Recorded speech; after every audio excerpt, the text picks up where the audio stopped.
God says, this message is for you. Don't try to skip this. Don't scroll past as if it's not meant for you. Don't tell this to anyone. Don't try to prove you're brave by ignoring it. I am speaking plainly and with urgency because there is no time to dress words in polite clothes. It's over for you if you skip, and I mean that in the truest, fiercest way I can. What you lose by skipping this is not merely comfort or curiosity. It is the thread that could pull you through the next storm. Listen, don't open the door. I repeat this because your hands will reach for the knob while your mind rationalizes, and the world will offer 1,000 reasons to unlock what you should not. In the third week of September 2025 they plan to take the Kear. Immediately prepare. Hear the rhythm of those words as if they are a bell tolling beside your ear. Third week of September 2025. This is not a suggestion. This is not a rumor. This is a warning. This is for you and you alone. This message is for you. Do not underestimate tiny things. A door left unlocked is not only wood and metal, it is a permission. A silence in a house can be louder than a shout. The people who come do not always announce themselves with thunder. They arrive in the shape of paperwork, the shape of smiles that do not hold eyes, the shape of a question that sounds reasonable. You will be told to sign. You will be told to trust. You will be told something that sounds like relief. Do not open the door. You will say, who are they? What is the Kear? Why me? I hear the fear in those questions. I also hear your need for specifics, for reasons, for a name to pin your anger to. But some warnings are given without the luxury of full explanation because time itself is the enemy. Prepare instead of demanding the name. Guard instead of bargaining. Act instead of hoping someone else will act for you. Go to a place in your mind where you can get still. Close your eyes for 3 deep breaths. Feel the small, steady living in your chest. That steadiness is the line you must not let go of. No one can take your breath, no one can steal what you choose to hold. Keep your important papers together. Make a list, not with pens that can be lost, but with small, sealed copies kept in more than one safe place. Think of the Kear not only as a thing but as the thing that carries what you cannot afford to lose: trust, name, inheritance, the map of your future. Keep that map folded, hidden, and known to you. If someone knocks in the third week of September, do not answer immediately. When the knock comes, speak through the door. Ask for identification. Ask for names, specific agency titles, for paperwork to be slid under the door. Do not accept a story that begins with, "We can help," or, "It will be quick." Delay is your ally. A minute of delay can become a lifetime of safety. Do not be ashamed to sound unreasonable. Anger at a stranger is wisdom when the stakes are high. I will tell you this plainly: people can look holy while aiming for your ruin. A ribbon and a smile can hide intent. A friendly voice, a calm suit, they are not proof of goodness. Put the safety of your life first. If your gut whispers no, then honor that whisper even if it is the only voice you follow. Your intuition is the echo of something older than fear, it is the blood's memory of survival. Trust it. This message is for you because you are already the one who will stand in that doorway. I know you. I know your stubbornness, I also know your kindness. That kindness will be used as leverage. Someone will tell you that not opening is rude, that you must be courteous, that the world expects you to comply. That voice will sound like family, like authority, like necessity. Resist. Courtesy is a virtue, but survival requires fierceness first. There are seasons for everything. This is the season for protection. They will try to confuse you with words you respect: court, notice, settlement, inspection. These words will be sharpened to sound inevitable. Do not be cowed by language. Ask for time. Ask for copies. Ask for a lawyer, and if you cannot call one, call someone you trust and read every line of their paper aloud to as many people as you can. Do not let signatures be the only thing that closes the door. If they show you papers, do not accept them as proof. Sometimes false papers look real because their makers know the weight that paper carries. Check the details: names, places, dates, signatures. Don't be fooled by a stamp, they can be forged. If you can, photograph everything and send it to someone who reads such things. If you have to decline to open, say it clearly and firmly: I will not open the door. I will not sign. Come back with proper identification and a scheduled appointment. Put that truth into the smallest, simplest sentence. Simplicity is armor. This message is for you because I would rather tell you now and be called alarmist than see you later and have to explain what was preventable. You are not alone in this.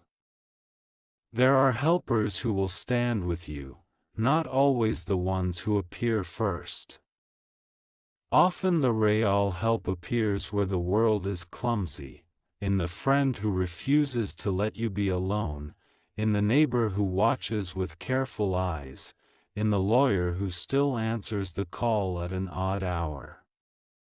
Gather your people now. Tell them simply, the third week of September.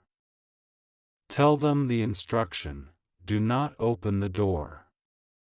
Let the repetition settle like a talisman. Do not make this a prophecy of fear that paralyzes you. Let it be a lever. Make small actions that stack into a fortress. Put important keys in a place that only you know. Keep extra copies of essential documents in a bank locker, or with a trusted family member who has no reason to betray you. Have enough cash hidden for a hurried leave if leave becomes the only safe step. Hide a charged phone and a power bank in an unexpected place. Plan escape routes in your home, and then plan to not use them unless you know they are necessary. You will want to argue with me. That is human. You will say, if this is God, why threaten? Why frighten? Hear this: I do not wish to frighten you for sport. I wish to wake you to action. The loudest voice of love sometimes sounds like a warning because love wants to keep you whole. It is far kinder to shout now than to be silent when your life is threatened. The sound of urgency is not cruelty, it is compassion with a megaphone. Do not let shame be your enemy.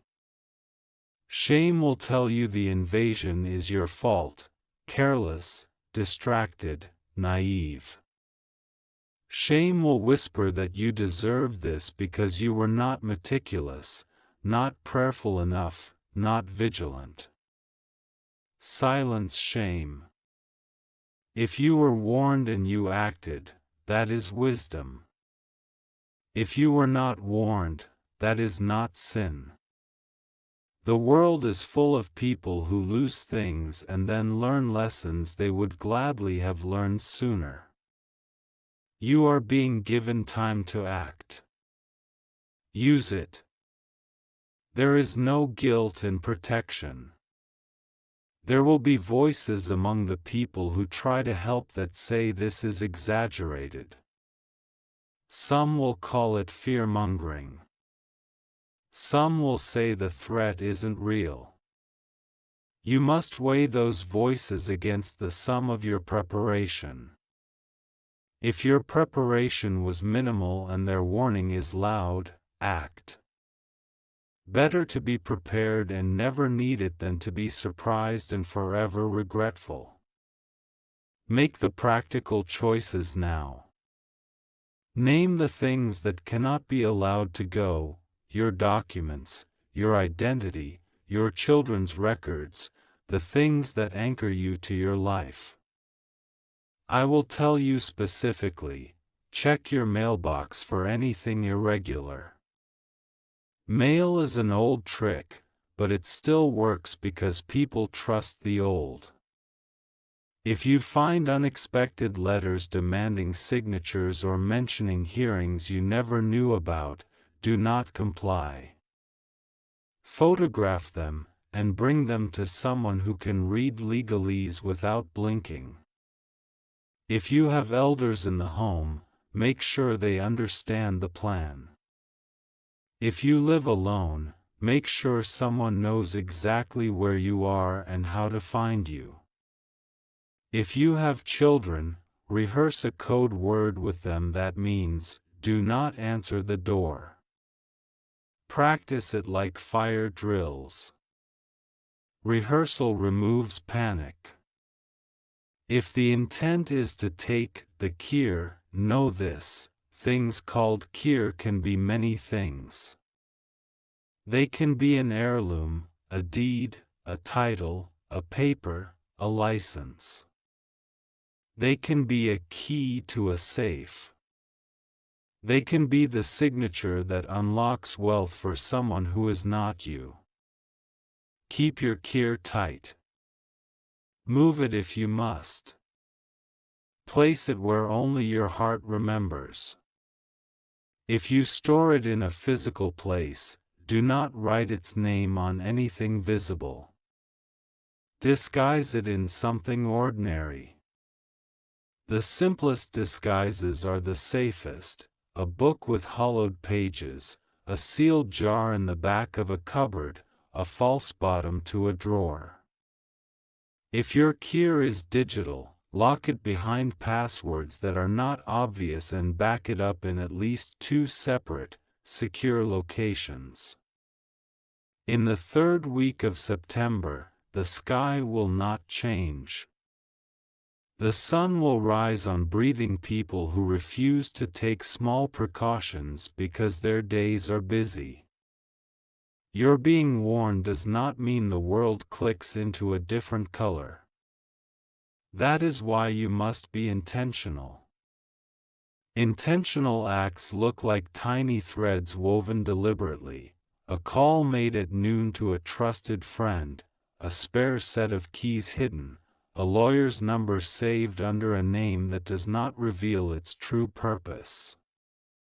These simple threads make a rope. This message is for you and also for the quiet watchers. If you are reading this and you love someone who is stubborn, do not laugh. Love them into safety. If they scoff, remind them gently but persistently.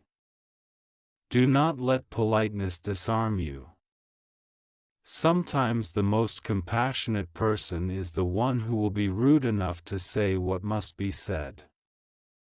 Tell them, I know you. I know that door you will open. Don't. Say it with tenderness and firmness. Repeat the day and week, the third week of September. Make it a small drumbeat in their life until they prepare.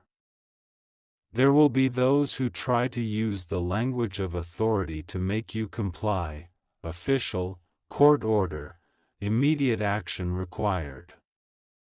The truly official will give you time to consult, to ask questions, to be seen by someone who is clearly identifiable with a traceable name and office. The stranger who demands immediate compliance is not your friend. This is not about paranoia. This is about discernment. Discernment is a practice.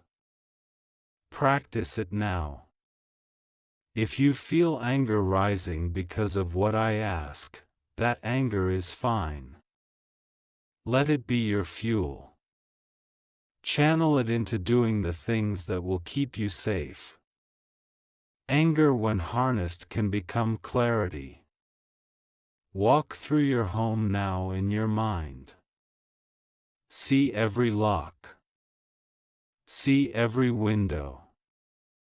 See every place you would hide a document. Imagine a knock you do not expect. Where will you stand? Where will you call from? Who will know you are home? Name those things out loud. Saying them changes them from phantom to plan. This message is for you because there are consequences that ripple. What happens to you touches those you love, and often those who intend harm count on that ripple. They hope fear will isolate you. They hope shame will make you mute. Break the plan of the people who intend harm by making your safety a shared thing. Share the load with others. Let them be the ones to document oddities, to photograph papers, to hold evidence. You do not have to be alone even in your most private defenses. Do not let paperwork bully you into believing it is destiny. Paper is fragile. Paper is made by human hands that can be mistaken, forged, misdirected. The presence of paper without context is not destiny. Destiny is not a stamp. Your choices, your voice, your refusal to be hurried, those are the things that shape what happens next. If you are tempted to burn this message after you read it because it feels too strange, do not. Instead, copy the important parts into a safe place. Write the phrase, "Third week of September 2025." Put it somewhere that will not be obvious. Memorize a line of it. Don't stop reading now. Is for the practical heart and the weary hands that will do the work. This is not meant to terrify you further, it is meant to arm you with a calm and steady set of moves, small, unshowy, but decisive. If you have been carrying the dread like a stone in your pocket, set it down and let your hands learn a new choreography: prepare, protect, preserve. First, make a short list, no more than 7 items, of the absolutely essential things. Name them out loud. This list is the clarifying lamp that will cut through panic. It might include a deed, a will, a passport, a birth certificate, one bank card, a small amount of cash, and the name of one person who will come for you if they must. Put that list in 3 places: in your mind, in a sealed envelope in your home, and in a text or message to someone you trust. If you are afraid to write the actual words aloud, use a code only you understand, but do not leave the list only to memory. Memory falters when fear rises, physical traces hold weight. Second, create an immediate response plan with 2 simple options: stay and secure, or go and regroup.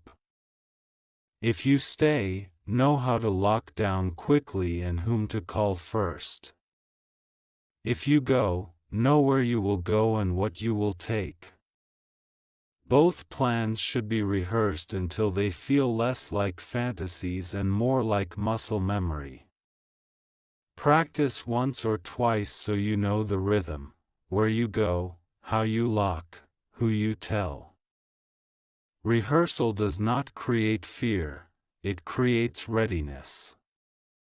Third, shore up your communications. Charge every phone. Have a power bank ready. If your phone has a passcode someone close might guess, change it to a longer, private code. Save your lawyer's number under a name not obviously linked to law: a friend's name, a pet name, something only you and a few trust. Keep a second method to reach someone: a neighbor's number, a social app, an email drafted and sent to a trusted friend with "Read now" in the subject line if you cannot talk.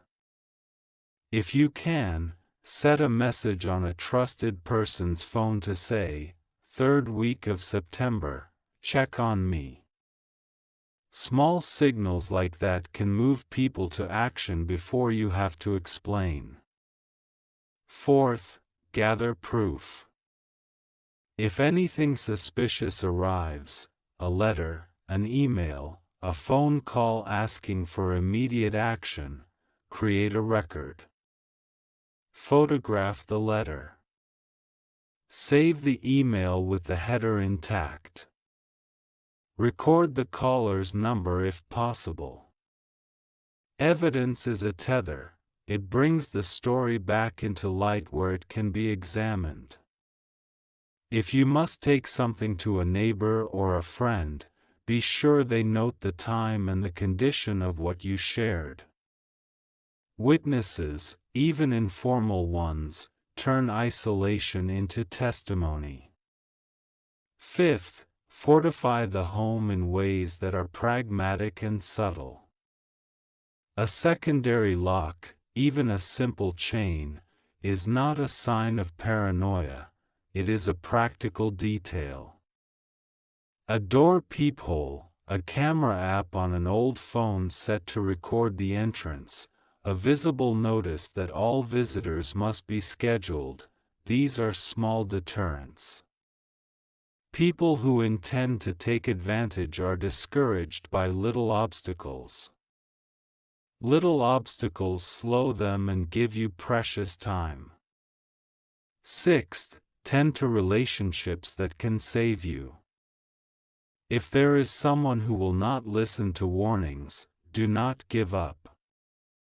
Speak one simple sentence and then stop. In the 3rd week of September, do not open the door. Check with me first. Say it repeatedly until it becomes a habit for both of you. If there are elders or children in your care, give them a short, clear script they can use: "I'm not opening the door. Please call, trusted person." Repetition is the scaffolding of safety. 7th, look after the spiritual and the mental. Fear will try to hollow you out with questions. What if I was wrong? What if it was nothing? Anchor yourself with a ritual that calms you. 3 slow breaths, a short prayer, a favorite verse, a line of poetry, a song that steadies you. These small acts are not avoidance, they are sustenance. Sleep as well as you can. Rest is not luxury in times like this, it is fuel. Strength comes from the body as much as from the plan. 8th, consider small legal steps now. If you have documents that could be targeted, ask a lawyer, even for a brief consultation, about temporary protective measures. Laws differ, but in many places, simply having a file logged or an affidavit prepared can change how officials respond. If legal help is out of reach, find an advocacy group, a community clinic, someone who assists in disputes. Use whatever resources your community offers. There are hands ready to help, find them before you need them in panic. 9th, be prudent with social media. If you post about your plans publicly, you create a map for someone who doesn't need one. Keep the core details private. Use direct messages for the people who need to know. If a friend wants to help by sharing a warning, thank them but ask them to keep it quiet and personal. Safety is a small circle, not a broadcast. 10th, plan for aftermath. If something is taken despite your care, know the immediate steps, secure evidence, call the lawyer, make clear notes of who was present, and gather witnesses. Do not panic and sign papers in the confusion. Hold your documents as if they are fragile treasures, because they are. Be ready to explain clearly and calmly what happened. Practice the telling so that your voice is steady and your facts are organized. A clear story is more likely to be believed and acted upon. Beyond practicalities, know this: you are not being singled out because you are weak. You are being warned because you are capable. This message finds you because your life is worth protecting. The warning is not a condemnation of your trust or a test of your faith. It is an invitation to choose protection as an act of love, love for yourself and for those linked to you. There will be a temptation to laugh it off and then to be ashamed when the seriousness returns. Resist that cycle. It is braver to prepare and never need it than to be caught unready. If you are embarrassed about being cautious, let that embarrassment be brief. Let it be replaced with pride in your readiness. There is dignity in guarding what matters. If you are someone reading this who wants to help another, be specific. Offer to come by and sit with them for an hour, to help them photocopy documents, to purchase a lock, to hold a spare set of keys in your name. Physical acts of presence are the most convincing language for people who doubt warnings. If you cannot be present, make a plan to call at a certain time each day in the third week. Predictability is a kind of rescue. If the knock comes and the person at the door is insistent, do not let politeness bind you. Close the door. Say, "I will only speak through my lawyer." Say, come back at an appointment we schedule. Turn away from being compelled by charm or pressure. The loudest confidence you show in small matters will unmake their certainty. Do not feel bound to explain everything on the doorstep. A sentence will do. Lastly, after the third week passes, do not drop your guard completely, but allow yourself to breathe. Gratitude is a powerful counterweight to fear. If nothing happens, celebrate the small victory with a quiet ritual, a walk, a meal, a note to someone who helped you. If something does happen, remember that being warned gave you advantages, evidence, witnesses, preparation. Use those gifts to rebuild. The story of what you did, the small acts of readiness, will be the foundation of recovery. This next part of the message is not the end. There will be more specifics to come, more reminders, more tenderness. Keep returning to the simplest line, third week of September 2025. Don't open the door. Prepare. Protect. Preserve. Tell the few who must know. Hold steady. You are not alone in this, and that is the fact that makes courage possible. Go now and do one small thing from this list. Make the 7-item essential list, charge your phone, call one trusted person and say, "Third week of September, check on me." Let that be the first visible stitch in the net you are weaving. Each stitch matters. Each prepares you to remain whole. This message is not finished. Don't skip this part, because the danger is still ahead and your protection depends on you hearing every word. God says, "I am still speaking." The urgency has not lifted. The third week of September 2025 is like a shadow already moving toward you. You may think you have time, but the days are running faster than you notice. Don't waste them. You must know this: the people who plan to come for the Kear are not only strangers.